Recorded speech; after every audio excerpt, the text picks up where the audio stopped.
पहली बात, सवाल हल तभी होगा पहले हम मानना शुरू करें, तब हम जान जाएंगे। मानने से जानना होता है। हम मानना शुरू करें तो भगवान जना देंगे। सोई जाने जे देव जनाई, जानत तुम्हें तुम्हें हो जाए। भगवान को जान गए तो तुम भी भगवत स्वरूप हो, ऐसा अनुभव हो जाएगा। पर पहले हम माने।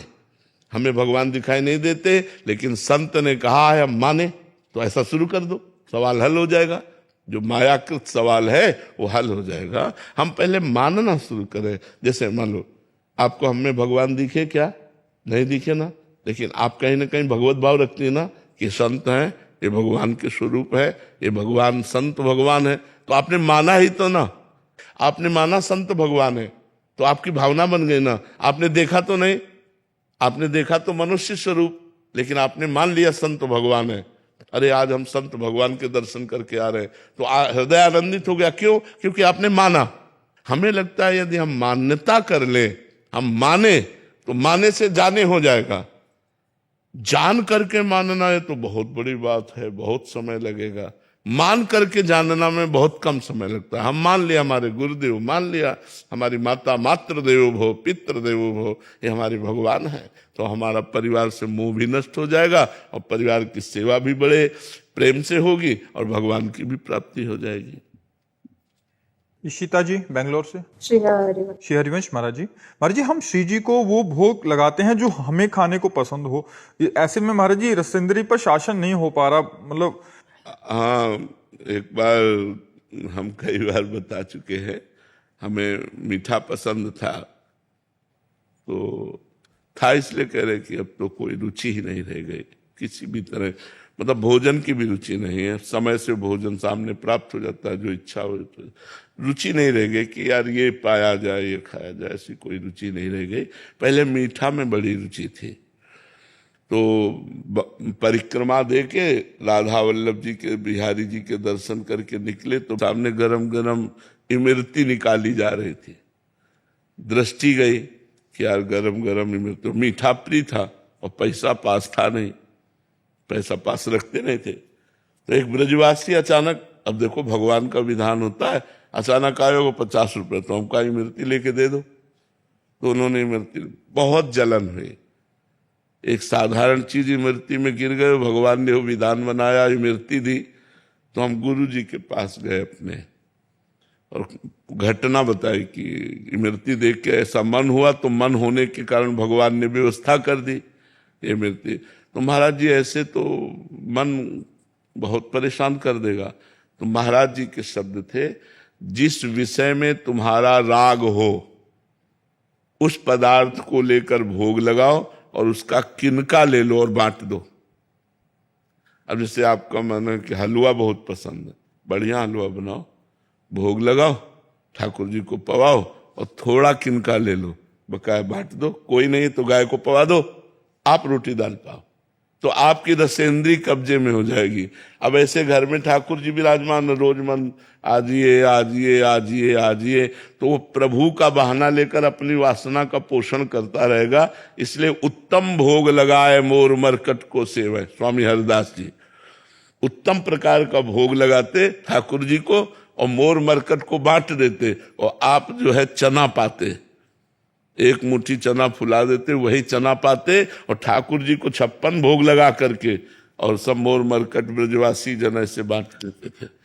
तो ऐसा हम भी करें, अपने ठाकुर को अच्छा अच्छा भोग लगावें और एकत्रित करके, अगर कोई न मिले तो गाय आदि हैं उनको पवा देते हैं और हम रोटी दाल ऐसे साधारण भोजन पावें, जिससे नीरस भोजन होगा तो भजन आपका सरस होगा, और भोजन सरस होगा तो भजन नीरस होगा। ये पक्की बात है, पक्की बात है। आप इसको दिमाग में बैठा लीजिए। सूखी रोटी और दाल पाओ, फिर देखो कैसा भजन होता है, और रसगुल्ला, कचौड़ी और समोसा और ये वो, फिर देखो भजन कैसा होता है। संसार का चिंतन आएगा, भजन नहीं होगा।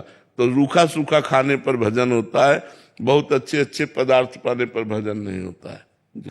नवनीत पांडे जी, महाराज जी कृपा करके बताइए कि जीवन में कौन सी बातें वास्तविक आवश्यकता है और कौन सी बातें हमारी आसक्ति है। यदि गृहस्थ हो तो एक अपनी पत्नी से ही केवल अनुराग रखे, वो भी समय समय ब्रह्मचर्य का अनुष्ठान करता रहे और भगवान नाम जप करता रहे और प्रातः से सायं तक जो अपनी दिनचर्या है, उस दिनचर्या में जितना खाली समय मिले भगवान का नाम जप करे, और जो सांसारिक कार्य कर रहे हैं वो भगवान को समर्पित करे, और जीवन में हमको भगवत प्राप्ति करनी है ऐसा लक्ष्य बनावे, और कभी कभी 2-4 दिन की छुट्टी लेकर तीर्थ याटन करें। तीर्थ याटन में सबसे बड़ा तीर्थ साधु समागम होता है, उसमें हम संतों का संग करें, और संतों के संग में जो हमें बातें मिले उन्हें अपने आचरण में उतारें। अपने सारे कर्म भगवान को समर्पित करते हुए जो भगवान का स्मरण करते हुए समय व्यतीत करता है, वो गृहस्थ होते हुए भी महात्मा है, और उससे भगवान की प्राप्ति होती है। जो गृहस्थ में रह करके हर कर्म भगवान को समर्पित करता है, भगवान का नाम जप करता है, धर्म पूर्वक जीवन व्यतीत करता है, उसको वही गति प्राप्त होती है जो एक विरक्त को प्राप्त होती है। क्योंकि गृहस्थ धर्म भगवान की सेवा प्रधान है, उसमें अतिथि सेवा, संत सेवा, परिवार की सेवा। तो उसके लिए अर्थोपार्जन करने के लिए जो कर्म करते हैं वो कर्म भगवान को समर्पित कर देते हैं, तो भगवत समर्पित कर्म हमें भगवत प्राप्ति की योग्य बना देता है। विवेक सिंह जी मुंबई से। राधे राधे महाराज जी। पूज्य महाराज जी, मनुष्य के जीवन में कितनी इच्छा उचित मानी जाती है, भक्ति के मार्ग पर और व्यवहारिक जीवन में, दोनों में अगर देखा जाए तो? कितने इसके कामनाओं का कोई थर्मामीटर थोड़ी होता है, लेकिन सांसारिक तौर तरीके पे कहें तो साईं इतना दीजिए जामे कुटुंब समाए, और मैं भी भूखा ना रहूं और साधु न भूखा जाए। और भक्ति का थर्मामीटर की एक क्षण भी भगवान का विस्मरण न हो। त्रिभुवन की राज्य लक्ष्मी देने पर भी जो आधे पल के लिए भगवान को नहीं भूलता, वही महान भागवत है। तो भक्ति की चरम सीमा तो है भगवान का सतत स्मरण, अखंड स्मरण, अव्यावृत भजनात् अखंड भजन। और गृहस्थी की सीमा है अर्थादि की, कि प्रभु हमारा भी पेट भर जाए और आए हुए अतिथि साधु संतों का भी पेट भर जाए, हमारे परिवार का भरण पोषण होता रहे, इतना देते रहना। और तो फिर कामनाओं की पूर्ति के लिए तो संसार पागल घूम रहा है, नहीं घूम रहा है? तो कितना कितना बढ़ोगे, कामनाओं की कभी पूर्ति तो हो नहीं सकती। तो उतने जितने आवश्यकता की पूर्ति हो जाए उतना धन की चाह करे भगवान से, अन्यथा तो चाह इतनी है कि कभी पूर्ति ही नहीं थी, ये अपना मुंह बढ़ाती चली जाती। कामना कभी शांत नहीं होती बिना भजन के, और भजन करे तो कोई कामना नहीं रह जाती। भक्ति मार्ग में भी कामना आती है महाराज जी? हाँ, कामना आती, क्यों नहीं। भक्ति मार्ग में कि हम ये कामना करते हैं कि हमसे निरंतर भजन हो, हम ये कामना करते हैं कि हमें जल्दी से भगवान का साक्षात्कार हो, हम ये कामना करते हैं कि हमारे अंदर से काम क्रोध लोभ मोह मद मत्सर नष्ट हो जाए, हम ये कामना करते हैं कि हमारे गुरु हमसे प्रसन्न रहे, हम ये कामना करते हैं कि गुरु की आज्ञा के अनुसार हमारा जीवन हो। ये तो आशा है ही, ये तो कामना है ही। राजेश कुमार जी सोनीपत से। राधे राधे महाराज जी। महाराज जी, मैं स्कूल में प्रधानाचार्य के पद पर कार्यरत हूँ। महाराज जी, आजकल बच्चों का झुकाव बुराई की तरफ बहुत ज्यादा हो गया, जिसके कारण अवसाद व तनाव की गर्त में वो गिर रहे हैं। महाराज जी ऐसे में मतलब हमारा बहुत इस बात से हम भी पीड़ित हैं कि हमारी जो नई पीढ़ी है वो व्यसन और व्यभिचार की तरफ ज्यादा बढ़ रही है। दो बातें अधिकता पाई जाती है, और ये दो बातें जहां होती हैं वो सब कुछ नष्ट कर देती हैं। स्वभाव अपवित्र हो जाता है, विनय नहीं रह जाता, वाणी और चेष्टाएं अभद्रता से युक्त हो जाती है, मनमानी आचरण करने का खुला द्वार है व्यसन और व्यभिचार। तो और ये नई पीढ़ी में बहुत जोर से वायरस की तरह फैल रहा है, क्योंकि मोबाइल है और गंदे बच्चों का संग है और बाहरी देशों की नकल है। जो पाश्चात्य देश हैं बाहरी, उनमें तो भोग प्रधानता है, तो पहनावा ओढ़ावा बातचीत भोग विलासिता वो सब मोबाइल में है। आप बैठे बैठे सर्च कर लो, कहीं का भी कुछ भी देख सकते हो। तो जो गृहस्थ धर्म की क्रियाएं हैं वो जब सयाने लोग होते थे तब उनकी मानसिकता में उनका प्रवेश होता था। अब नवजात बच्चे जो हैं उनको खेलने के लिए मोबाइल दे दिया जाता है, तो जैसे जैसे वो बड़े हो जाते हैं फिर वो मोबाइल में बहुत प्रवीण हो जाते हैं, उसी में आसक्त हो जाते हैं। तो हर गंदी बात मोबाइल से सीखने के लिए तो बहुत सद्गुण भी है मोबाइल में। मोबाइल सुनकर ही आए हो आप लोग, मोबाइल से सुन के तो आए हो वृंदावन। एकांतिक में। और मोबाइल सुनकर नए बच्चे गलत आचरणों में जा रहे हैं और संग भी गलत हो रहा है। एक बच्चा गलत होगा तो 50 को गलत कर देगा।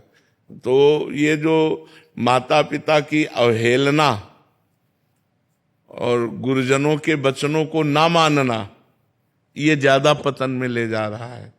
अगर हम अपने टीचर की, अपने शिक्षक की बात पर ध्यान दें, अपने माता पिता की बात पर ध्यान दें, तो हमारा जीवन उज्जवल होने लगे। लेकिन न तो कोई गुरुजनों की बात पर ध्यान देता है। अच्छा, शास्त्र स्वाध्याय का कहीं कोई संयोग नहीं, रुचि नहीं रह गई शास्त्र स्वाध्याय की। टेलीविजन और ये मोबाइल ने शास्त्र स्वाध्याय की तो बातें ही हटा दी एक तरह से, कि कोई बैठ करके रामायण को, भागवत को, गीता को अध्ययन करे, ऐसा तो बहुत कठिन हो गया। पहले घरों में, गांव में बता रहे हैं, दीपक जला लिया गया और रामायण अर्थ सहित पढ़ रहे हैं। 10-20 बूढ़े लोग बैठे हुए हैं, तो घर में हो रही तो कानों में तो पड़ती थी बच्चों के। अब वो सब बातें, पूजा हो रही, आरती हो रही, भगवान नाम कीर्तन हो रहा है। गांव का एक बढ़िया माहौल था, वहाँ सांसारिकता नहीं थी तो भागवतिकता भी थी। तो अब जो है, जब समय मिला तो मोबाइल और टीवी, अब रामायण भागवत ग्रंथों का स्वाध्याय नहीं। तो आधुनिकता की पढ़ाई में इतनी क्षमता नहीं कि इंद्रियों का सुधार कर सके। आध्यात्मिकता के बिना मन और इंद्रियों पर काबू नहीं पाया जा सकता। आधुनिकता इतनी बढ़ती जा रही कि आध्यात्मिकता को कम हो गई है। हाँ, एक अगर कोई आध्यात्मिकता में चलना चाहे ना, तो वो बच्चे उनका उपहास कर देंगे। भाई, गर्लफ्रेंड ना बनाए, बॉयफ्रेंड ना बनाए, ठीक से चले, कोई नशा न करे और अपना नियम पूर्वक दिनचर्या करे, माता पिता विनम्रता, तो उसको लोग उपहास करेंगे, उसकी अवहेलना करेंगे। तो उसको एक मतलब अलग ढंग से देखते हैं, उपहास करते हैं, तो फिर उसको भी आना पड़ता है उसी रंग में। तो नए बच्चों में ये 2 चीजें जो बढ़ रही हैं, व्यसन, नशा और व्यभिचार, ये बहुत मतलब दुख का विषय है, क्योंकि ये अवस्था उन्नति के लिए है। अगर इस अवस्था में ध्यान देकर पढ़ें तो ग्रेजुएट पदों में पहुंचे, हमारे भारत की सेवा करें। अच्छा, जो विलासिता का समय है वो 20 के बाद है। 20-25 हमारे शास्त्रों में रखा गया है। पहला ब्रह्मचर्य, दूसरा गृहस्थ, तीसरा वानप्रस्थ और चौथा सन्यास। 100 वर्ष की आयु में ये 4 रखे गए। 25 ब्रह्मचर्य के, 25 से 50 तक गृहस्थ और 50 से 75 तक वानप्रस्थ और 75 से 100 तक सन्यासी। अगर 100 वर्ष की आयु है तो उसके 4 विभाग कर दिए गए। तो अब 100 वर्ष की तो बहुत है, कोई जाता होगा, 80 रख लो, तो 80 में उसके 4 विभाग कर लो। 20 वर्ष तक ब्रह्मचर्य, 40 वर्ष तक गृहस्थ, 60 वर्ष तक वानप्रस्थ और 80 वर्ष में सन्यास पूरा। तो अब वो शास्त्रों की बातें तो मानी नहीं जा रही। अच्छा, आप ज्यादा समझाने की कोशिश करें तो 4 बच्चे मिलकर आपका विरोध कर देंगे। यही होता है गुरु जी, सबसे बड़ी समस्या यही है।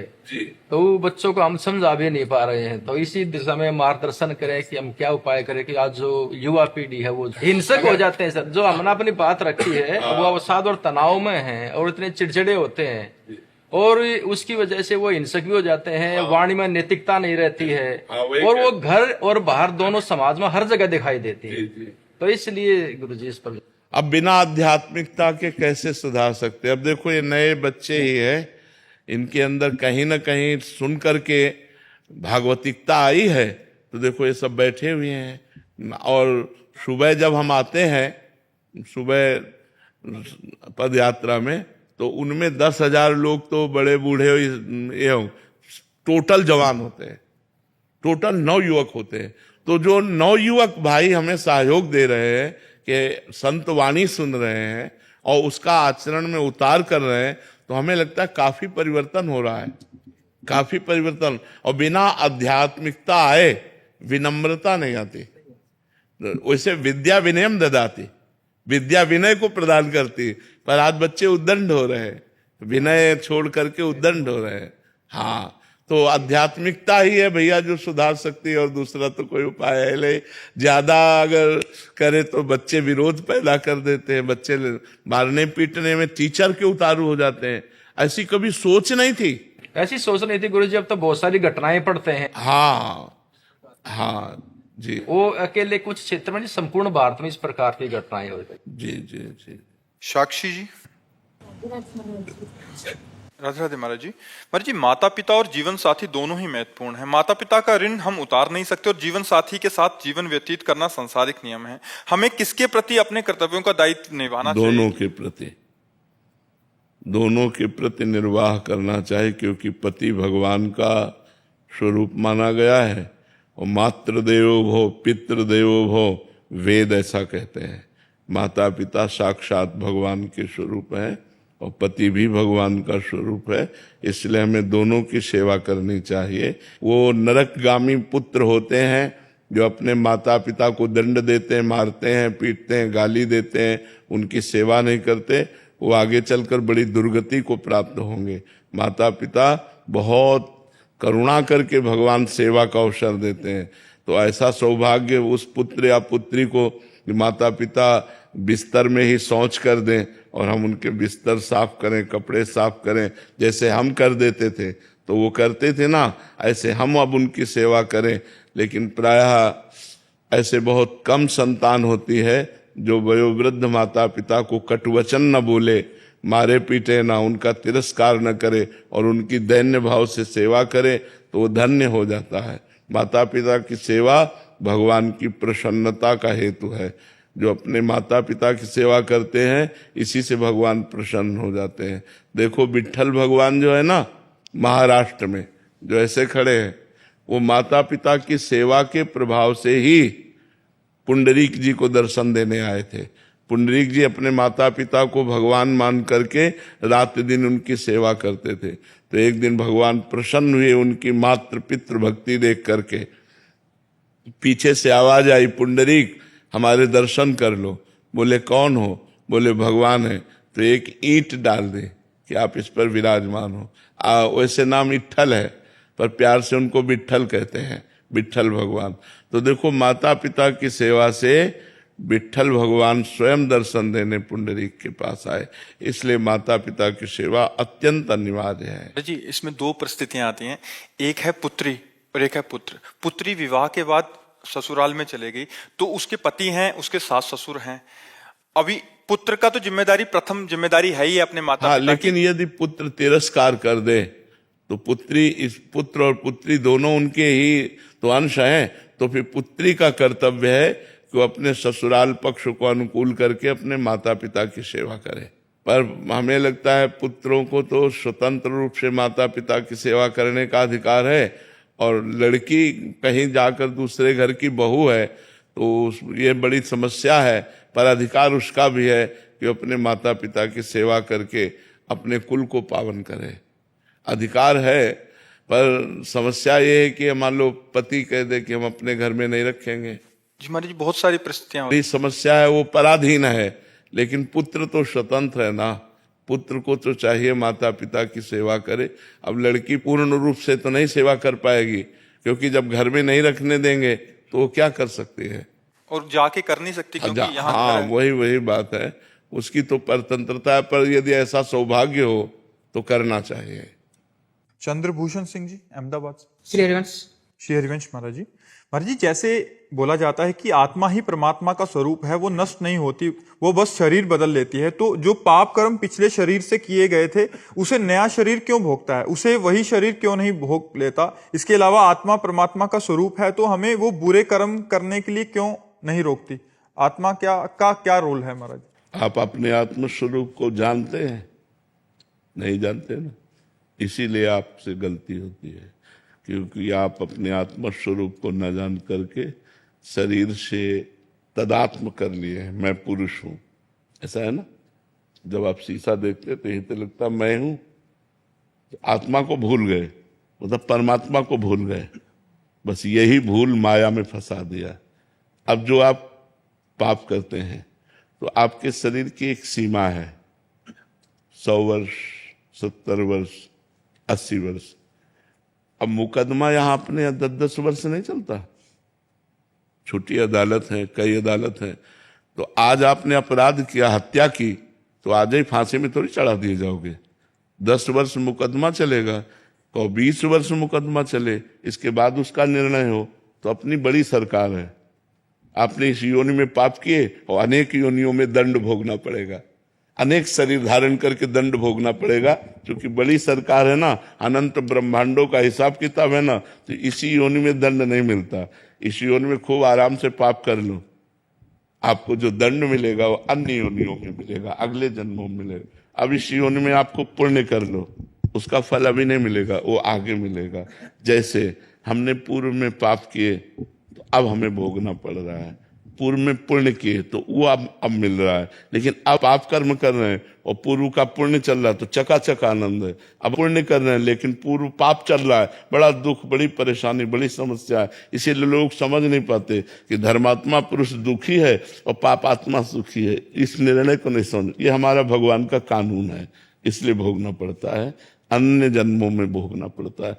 यहाँ तक कि भीष्म जी सरसैया पर पड़े हुए हैं तो उन्होंने कहा, प्रभु इस जन्म की बात क्या, मैं 70 जन्मों को देख रहा हूं, कोई पाप नहीं किया ऐसा जिसके परिणाम से मुझे सरसैया पर 6 महीना लेटना पड़े। तो भगवान ने कहा और आगे बढ़ो, 100 जन्म के बाद आपने पाप किया था। तो इतना हमारे प्रभु की अदालत में थोड़ा रजिस्टर लेट खुलता है, लेकिन जब खुलता है तो राय पाई का हिसाब होता है, वहां किसी घूस की या किसी भी तरह की चूक नहीं होती, वो करेक्ट उसको दंड मिलेगा। तो इसीलिए हमको मनुष्य जन्म में किए हुए कर्मों का फल हजारों योनियों में भोगना पड़ेगा। तो हमें मनुष्य जन्म में बहुत सावधान रहना चाहिए। पशु पक्षी की योनियों के किए हुए कर्म केवल भोग होते हैं। जैसे सिंह गाय को मार के खा रहा है तो उसको कोई पाप थोड़ी लग रहा है, बिल्ली कबूतर चूहे को पा रही तो कोई पाप थोड़ी लग रहा है, क्योंकि उसका आहार है, आहार निश्चित किया गया है। मनुष्य अगर मुर्गा खा रहा है, बकरा खा रहा है तो पाप कर रहे हो, क्योंकि वो तुम्हारा आहार नहीं, तुम्हारा रोटी दाल आहार है, तुम्हारा साग सब्जी आहार है, घी दूध आहार है। ये तुम्हारा मांस बकरा भैंसा मुर्गा जो खा रहे हैं ना, ये दुर्गति को प्राप्त होते हैं। अब इस जन्म में जो हम कर्म करेंगे हमें आगे जन्म मिलेंगे, हिसाब ऐसा है। कानून कानून है, अब क्यों है तो सरकारी कानून है कानून कानून है, जहां जैसी व्यवस्था होती है। तो हमारे भगवान का कानून है कि इस जन्म में पाप करोगे तो आपको अनेकों जन्मों में उस पाप का फल भोग। कुछ ऐसे कर्म भी हैं जिसका इसी जन्म में भुगतान हो जाता है। बहुत भयंकर अपराध, साधु अपराध, साधु अवज्ञा तुरंत भवानी, कर कल्याण अखिल के हानि। अगर संत का अपराध बन गया, वैष्णव का अपराध बन गया, भक्त का अपराध बन गया तो तुरंत लागू हो जाएगा। तो साधु अवज्ञा तुरंत भवानी, महापुरुषों का अपराध कर देने पर तुरंत लागू हो जाता है, वो परेशान हो जाएगा। ये हमने देखा है। तो अभी उस दिन बताया था कि जगदीश्वरानंद के अपने गुरु को जहर दे दिया तो पूरे शरीर में मवाद पड़ गया, फूट फूट कर जब निकले तो चिल्ला चिल्ला कर कहते थे कोई बचा लो, तो कोई न औषधि काम करती न कुछ, सड़ रहा था, पूरा शरीर सड़ रहा था। तो साधु अवज्ञा तुरंत भवानी, कर कल्याण अखिल के हानि। विष्णु चंद्रभान जी महाराष्ट्र से। राधे राधे महाराज जी। महाराज जी, भक्ति के सर्वोच्चम रूप कौन से हैं? जब अपनी शुद्ध न रहे, तन्मयाहा नारद जी ने लिखा है, जब न शरीर की शुद्ध है न ये शुद्ध है कि मैं कौन हूं, कहां हूं, मुझे क्या करना चाहिए, क्या नहीं करना चाहिए, ये सब भूलकर केवल इष्टाकार वृत्ति, ब्रह्म नहीं, माया नहीं, नहीं जीव नहीं काल, अपनी ही सुधि ना रही, एक रहे नंदलाल। ये सर्वोच्चम गति है कि हृदय में तो भगवान, बाहर तो भगवान, सुने तो भगवान, देखे तो भगवान, उसकी एक एक इंद्रियों में भगवान रम गए हैं। भगवान के सिवा कुछ नहीं बचा। वासुदेवा सर्वम, जड़ चैतन्य सब कुछ भगवत स्वरूप। ये सर्वोत्तम गति है, ये सर्वोत्तम स्थिति है। इसे तन्मयाहा स्थिति कहते हैं। देवर्षि नारद जी ने अपने भक्ति सूत्रों में लिखा है तन्मयाहा। पर ये प्राप्त होती अव्यावृत भजनात्, अखंड भजन से है। जो अखंड भजन करता है, निरंतर भजन करता है, उसको ऐसी स्थिति प्राप्त हो जाती है। और ये स्थिति मोक्ष से भी बढ़कर है, क्योंकि ये प्रेममय स्थिति है। जैसे गोस्वामी तुलसीदास जी कह रहे, सिय राम में सब जग जानी, करो प्रणाम जोरी जुग पानी। जगह जगह सब में वही राम रमा है, सब में वही प्रभु रमा है, ये अनुभव हो गया। और मैं कौन हूँ, कहाँ हूँ, ये सब बिसर गया। परमात्मा के ध्यान में तन्मय है। ये तन्मयाहा स्थिति सबसे बड़ी स्थिति है। महाराज जी, भगवान पर पूरा विश्वास, इसका क्या तात्पर्य है? पूरा विश्वास हो जाना। हाँ, इसका तात्पर्य यह है कि हमें भारी दुख की समय विपत्ति ने घेर लिया, भारी दुख का समय आ गया, हमें दृढ़ विश्वास है कि मेरे भगवान मेरा परम मंगल करेंगे, मेरा परम हित करेंगे।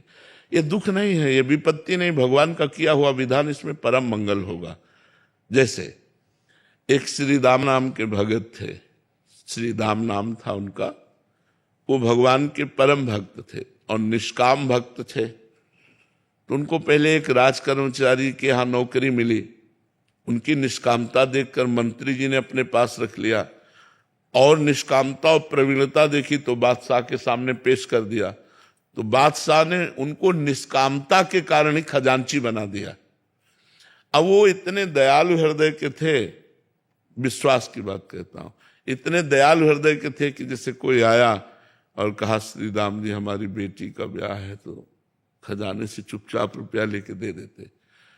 कोई बीमार है, कोई गरीब है, कोई भूखा है, ऐसे परेशान लोगों की वो सेवा करने लगे, खजानती थे। और ये बात काजी को पता चले तो वैसे ही वो जलता था कि इतने उच्च कोटि के पद पर बैठ गया। उसने तुरंत बादशाह से शिकायत की कि श्री राम आपके खजाने को आपकी बिना अनुमति के लोगों को बांट रहा है। उनको बुलाया गया तो अब झूठ तो बोलेंगे नहीं, तो उनका हुजूर हम किसी को दुखी नहीं देख सकते, इसलिए तो उनका अनुमति लेनी चाहिए। बात तो सही है, अनुमति लेनी चाहिए। तो आप अपराधी हो ना, अनुमति तो नहीं ली। तो उनका तो काजी से कहा तुम इसकी दंड विधान करो। तो उनका फांसी की सजा, वो तो जल ही रहा था, तुरंत फांसी की सजा। उनको विश्वास था भगवान परम मंगल भवन है, अमंगल होने ही नहीं दे सकते। अब बादशाह की तरफ से फांसी की सजा पास हो गई और उनको हथकड़ी बीड़ियों से जकड़ लिया गया और बद के स्थान के लिए ले जाने के लिए पहले उनको घुमाया गया बाजार से होते हुए कि अपराधी, इन्होंने ये अपराध किया इसलिए इनको फांसी की सजा। इधर उनको ले गए, इधर जो है एक झोली टांगे हुए श्याम वर्ण का 14 वर्ष का बालक आकर खड़ा हुआ और कहा सलाम हुजूर। देखा तो देखते ही आश्चर्यचकित हो गए, इतना सुंदर रूप। बोले कौन हो? तो बोले मैं श्री राम का नौकर हूं। कैसे आए हो?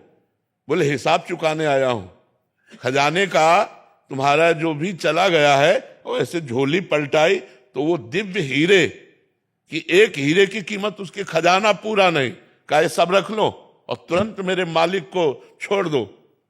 उसके होश खराब हो गए, नौकर में इतनी सामर्थ। अब वो तुम्हारा नाम क्या है? उन्होंने कहा बिट्ठू। और इधर उनसे पूछा गया कि अब आखिरी तुम्हारी इच्छा क्या है? तो महाराष्ट्र में विट्ठल भगवान है, उनके वो सेवक थे, तो उनका एक बार केवल झांकी करवा दो। इधर हिसाब किताब, उधर कह रहे एक बार झांकी करा दो। तो विट्ठल भगवान के पास गए और कहा राजी हो? इतने में घोड़े से दौड़ते हुए वो आदमी आए राजकी और कहा श्री राम को मुक्त कर दिया जाए। और बादशाह ने तुरंत बुलाया है।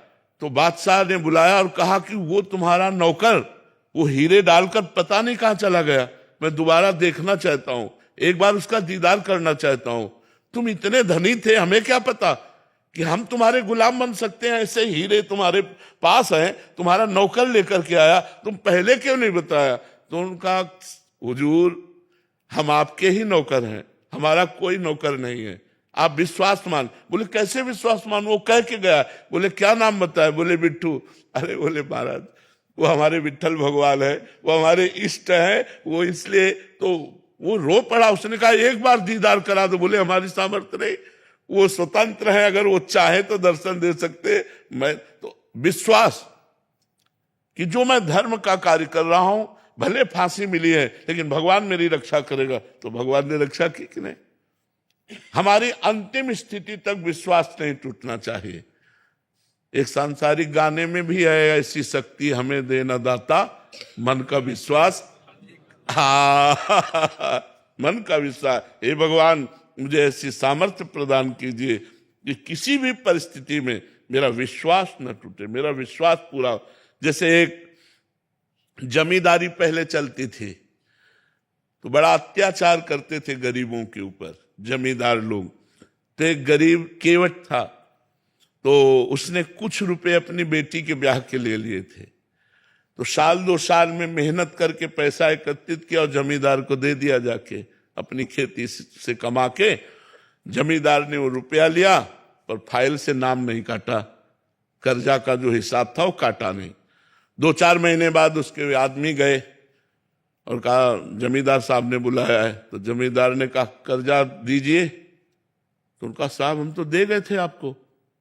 अरे बोले व्यर्थ की बात करते हो, हमारी कॉपी में वैसे लिखा अभी कटा नहीं। बोले आप अब ना काटो तो आपकी बात, वैसे तो हम दे गए थे। अब वो जमींदार अपने हठ में, वो अपने हठ में। तो जमींदार ने रिपोर्ट कर दी और वो मुकदमा पहुंचा। जमींदार ने रजिस्टर पेश किया पूरा ज्यों का त्यों। अब वो गरीब आदमी, उसने कहा साहब हमने दे दिया है। तो बोले गवाही? तो उनका रघुनाथ जी, रघुनाथ जी अर्थात भगवान राम, तो उनका रघुनाथ जी। तो बोले अगली पेशी में रघुनाथ को लिवा के लाना।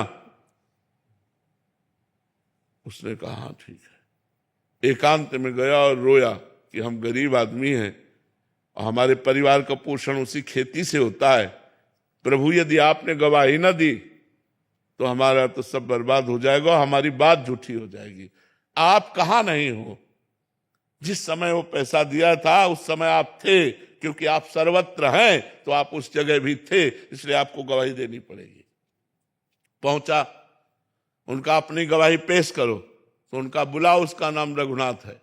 रघुनाथ हाजिर हो।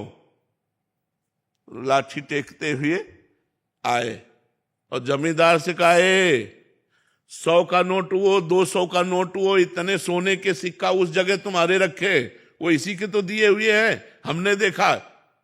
उसके होश उड़ गए, उसके होश उड़ गए कि ये तो बिल्कुल। और अब जमींदार की भगवान के सामने हिम्मत नहीं, जब आंख में आंख डाल के बात की ना तो उसकी हिम्मत नहीं। बोले हाँ हाँ हाँ हाँ। तो 420 में जमींदार के ऊपर दंड जुर्माना लगा और वो छोड़। विश्वास कि भगवान है, मेरी रक्षा करेंगे, भगवान है, मेरा सहयोग करेंगे। दृढ़ विश्वास, किसी भी स्थिति में विश्वास ना टलने पावे, ऐसी शक्ति हमें दे न दाता, मन का विश्वास कमजोर होना। हर स्थिति में भगवत विश्वास बना रहे। सार्थक चतुर्वेदी जी गुजरात से। राधे राधे महाराज जी। महाराज जी, आपने भी सुना है कि गुरु प्रसन्न होने से कुछ भी पाना दुर्लभ नहीं है, पर गुरुदेव तो नित्य प्रसन्न ही होते हैं। ऐसे में उन्हें प्रसन्न कैसे किया जा सकता है? देखो, गुरुदेव अपने स्वरूप में प्रसन्न रहते, लेकिन संबंध में प्रसन्न हो जाए। हमारा आपका जो संबंध है इसमें हम प्रसन्न हो जाए। स्वरूप में तो प्रसन्न रहते हैं, स्वरूप में तो ना किसी से राग है न द्वेष है, तो उनकी प्रसन्नता अखंड रहती है। लेकिन संबंध की प्रसन्नता, जैसे हमारा आपका गुरु शिष्य का संबंध है, अब हम इस संबंध से आपसे प्रसन्न है कि वाह, जितना देखो उतना समर्पण, पूर्ण समर्पण। एक रसिक देव जी महाराज हुए हैं, टटिया स्थान के बड़े संत हुए हैं।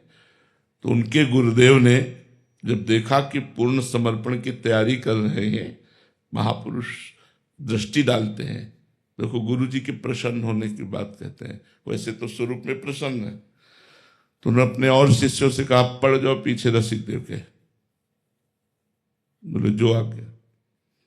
अब वो गलती करते स्वयं और शिकायत करते आगे कि महाराज जी रसिक देव बहुत परेशान किए हैं, इतना हल्ला मचाते, इतना ऐसा करते हैं, वैसा। आसन फेंक दिया उनका और शिकायत आप आके पहले करते। और वो सब बनी बात थी।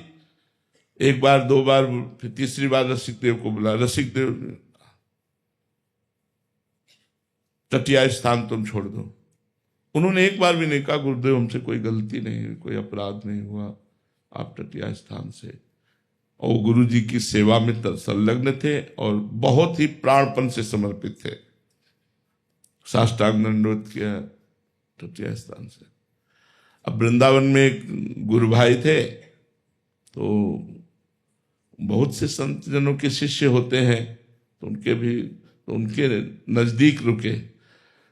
अब उनके हृदय में भारी जलन की, गुरु से दूरी रह करके जीवन व्यतीत, गुरु जी की सेवा नहीं। तो उनसे प्रार्थना की कि आप गुरु जी के वस्त्र ला के दे दो, अगर मैं उनको प्रणाम करके धोकर घर आ करके दूंगा तो मुझे संतोष हो जाएगा, भले गुरु जी से दूरी है।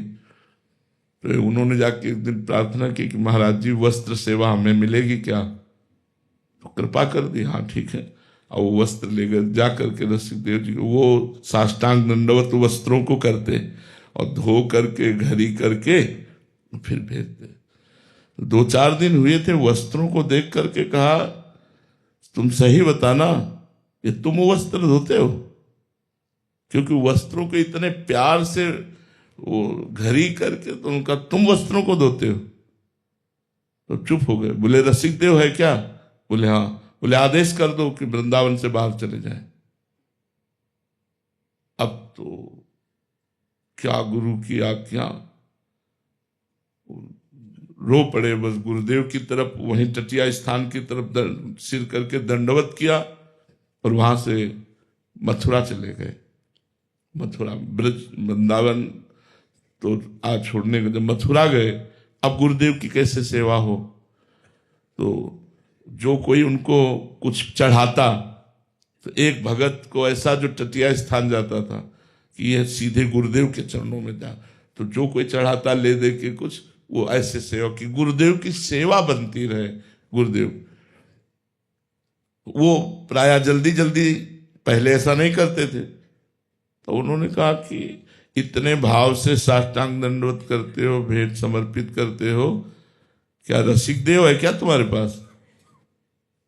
तो झूठ तो बोल नहीं सकते महापुरुष सुख सामने। बोले महाराज जी वही व्यवस्था करके देते हैं। बोले आदेश कर दो ब्रजमंडल के बाहर चला जाए। गुरु ने आदेश किया, ना मथुरा ना ब्रजमंडल, बाहर एकदम चलो।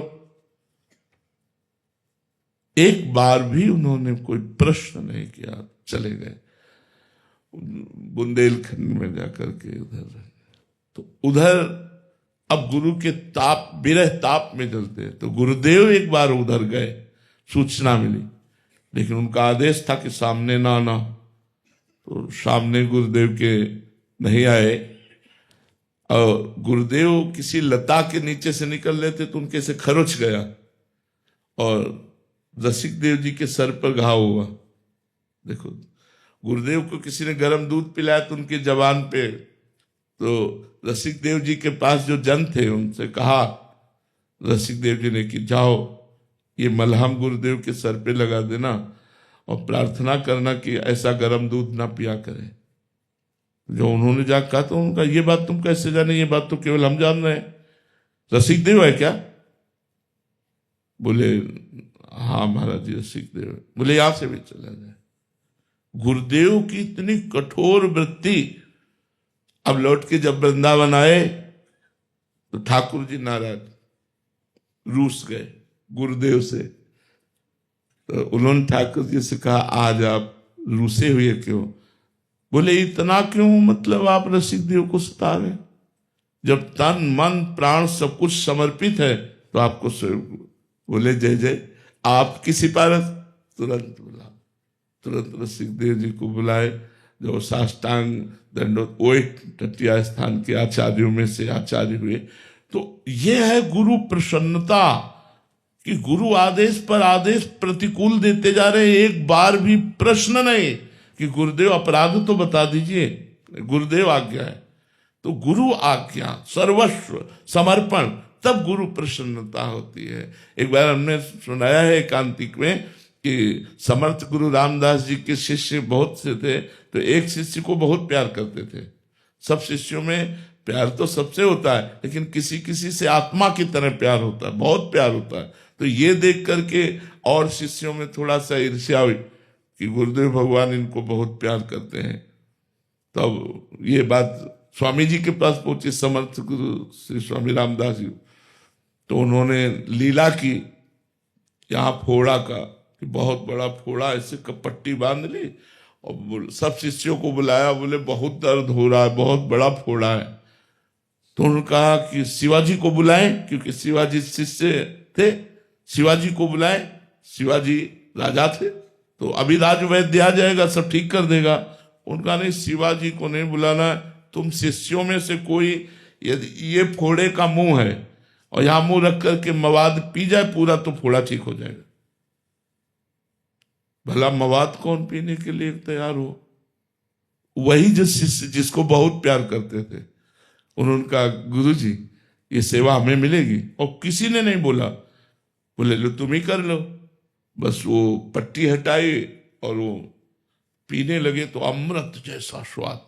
तो फोड़ा नहीं था, कलमी आम बांधे हुए थे परीक्षा के लिए कलमी आम बांधे हुए थे। वो बढ़िया मोटा सा मीठा, पट्टी हटाई और आम निकाला, फेंक दिया। बोला तुम लोग ईर्ष्या करते हो ना, देखा ना, इसलिए प्यार करता हूं कि जो हर तरह से मेरा है, हर तरह से अपने प्राण समर्पित किए हुए। एक बार संदीपनी जी के गुरुजी उन्माद का रोल किया, स्वांग किया, सब शिष्यों की परीक्षा के लिए। पागल की दिमाग खराब हो गया गुरुजी का। अब थूक देते, रज मारते, लघु शंका फेंक देते। तो अब धीरे धीरे शिष्य जाने लगे, सब शिष्य भाग गए। महीना 2 महीना जो ही स्वांग किया पागलों का, सबसे संदीपनी जी रोज गुरुजी को स्नान कराना, बैठाना, मांग के लाना, पवाना, भिक्षावृत्ति से। कई महीने बाद वो स्वस्थ का स्वांग किया। कोई पागल नहीं थे, वो तो केवल स्वांग किया था। और देखा तो आश्रम में कोई नहीं। तो संदीपनी जी से कहा बेटा तुम क्यों नहीं गए? बोले गुरुजी हमारा आपके सिवा कोई है नहीं, आप मारो या थूको या लघु शंका डालो या जो भी करो, आपके सिवा हमारा। और गुरुजी फिर आपको पवाता कौन, आपको स्नान कौन कराता, और आपके सिवा हमारा कोई है नहीं। इसे उनके आंसू आ गए और कहा बेटा मैं अपने भजन के बल से तो परम धाम जाऊंगा, लेकिन परम ब्रह्म परमात्मा तुम्हारा शिष्य बनेगा आके। तो वही संदीपनी जी गुरु सेवा के बल से गुरु पद पर बैठे और द्वारिकाधीश भगवान नीचे बैठ करके पढ़ रहे। जिनके श्वासों से वेदों का प्रादुर्भाव हुआ वो हरि पढ़ रहे। तो गुरु प्रसन्न का तात्पर्य तन मन प्राण गुरुदेव को समर्पित कर देना। ऐसा बहुत कम पाया जाता है, ऐसा बहुत कोई बिरला ही होगा कि हे गुरुदेव मैं आपको समर्पित हूं, अब चाहे जैसी भी परिस्थिति हो गुरुदेव गुरुदेव है। ऐसा भाव रहना बहुत कठिन है। किसी किसी बिरले में ऐसे भाव का भगवान के द्वारा स्थापन होता है, वही इस माया पर विजय प्राप्त कर पाते हैं। तो ये भाव है गुरु। गुरु तो प्रसन्न ही रहते हैं, लेकिन गुरु संबंध से प्रसन्न हो जाए, हमारे गुरु शिष्य संबंध में वो प्रसन्न हो जाए, ऐसा हमारा समर्पण हो तो वो शिष्य धन्य धन्य हो जाता है।